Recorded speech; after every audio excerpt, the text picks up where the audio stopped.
hiwain na natin yung ating guanciale.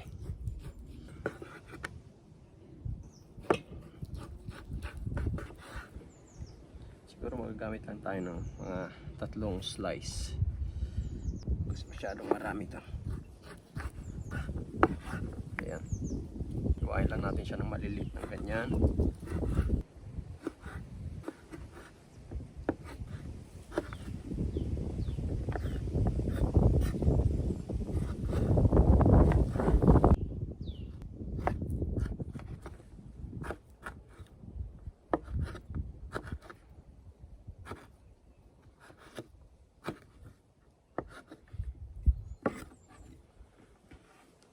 Ayan, pwede na yan. Lagyan natin yung cheese.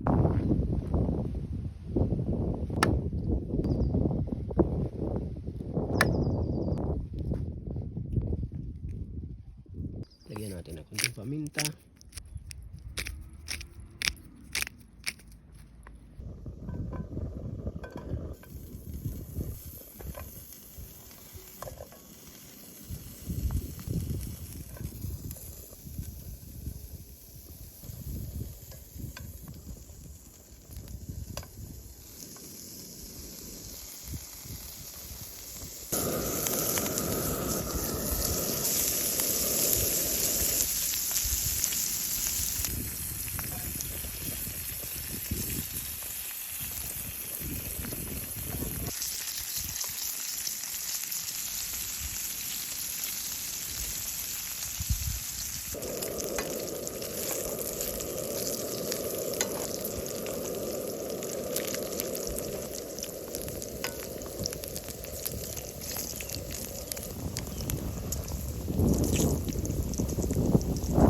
Gagawin natin, isi-set aside muna natin to at pag-iinit na tayo ng tubig para lutuin yung ating pasta, yung spaghetti.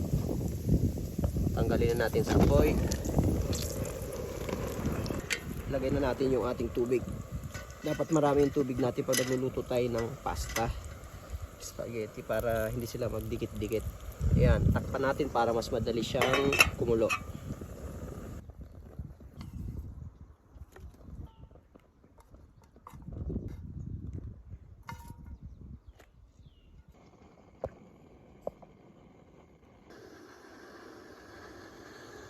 Guys, mukhang uulan. Mukhang hindi yata ako makakatapos sa pagluto ah. Ang lakas pa ng hangin. Kaya medyo mabagal yung pagpakulo ng tubig. Mabagal yung pagluto. Sisimula na siyang umambon. Ganda. Ang ganda ng timing ko.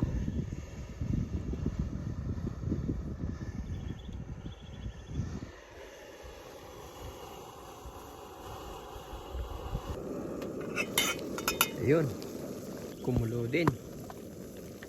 Lagyan natin ng asin. Maraming asin. Pag nagluluto tayo ng pasta, kailangan yung asin natin madami. Tapos silagay na natin yung pasta. Sunod na natin. Ayan. Lulutuin natin siya ng 12 minutes. Yung al dente. Malakas ang hangin. Mahirap magluto. Buti na lang malakas yung kalan ko, malakas yung apoy. Okay, lalagyan na natin siya ng konting tubig. Lalagyan na natin dito yung ating pasta. Yan. Tapos ito ilalagay natin dito. Yan. Yung pasta natin ilalagay na natin dito. Yan.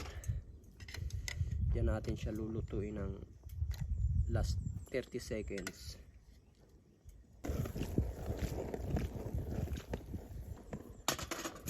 Tapos itong ating sauce, lagyan lang natin ng kunting tubig. Tapos dito natin siya haluin sa ilalim ng pinaglutuan natin ng pasta.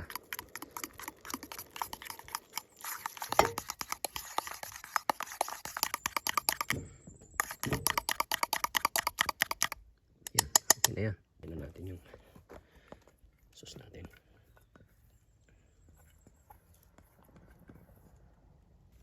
I-toast na natin.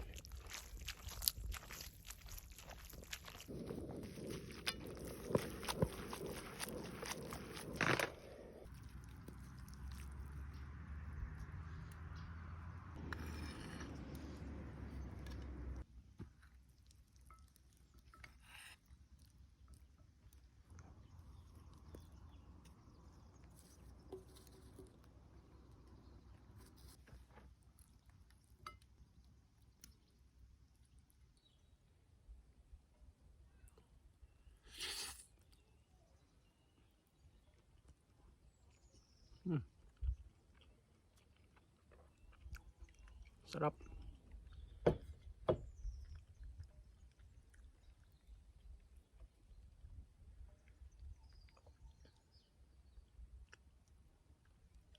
Inabot na ako ng ulan.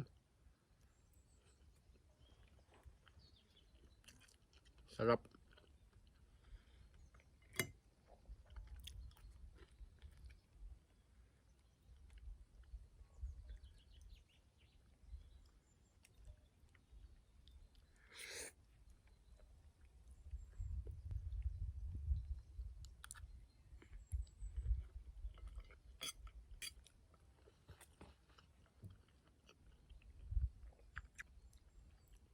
Palakas na yung ulan ah.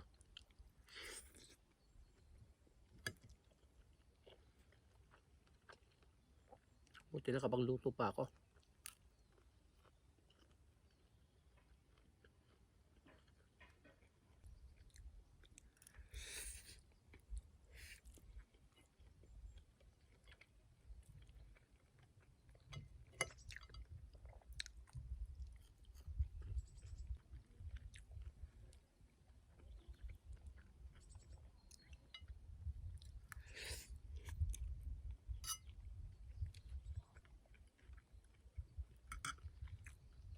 Sarap.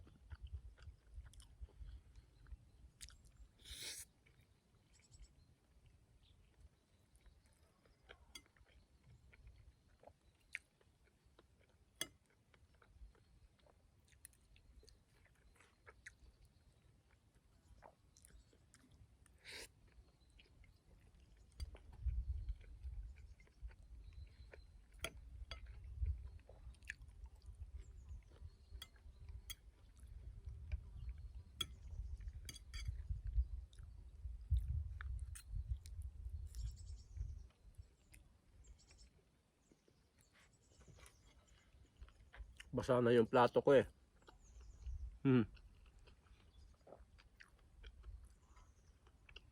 Lalakas pa yung ulan.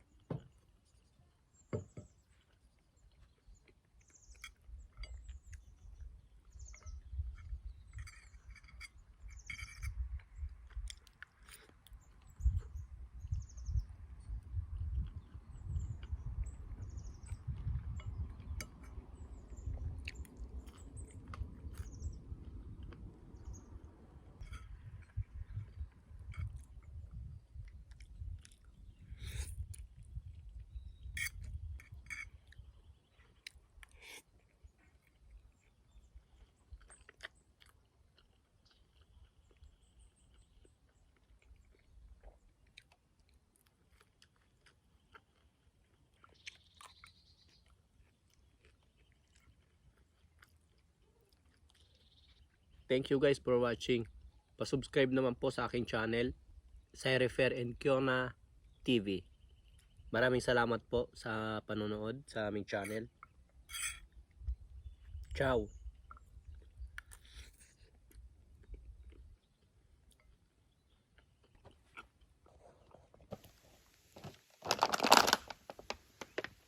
Umulan na nga guys, tingnan nyo.